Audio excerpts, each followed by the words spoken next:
ರಾಘವೇಂದ್ರ ನೀ ಮೌನವಾದರೆ ನನ್ನ ಗತಿಯೇನು ನಿನ್ನ ಕರುಣೆಯ ಜ್ಯೋತಿ ಬಾಳ ಬೆಳಗುವ ತನಕ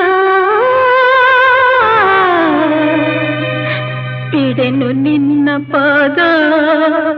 ಬಿಡೆನು ನಿನ್ನ ಪಾದ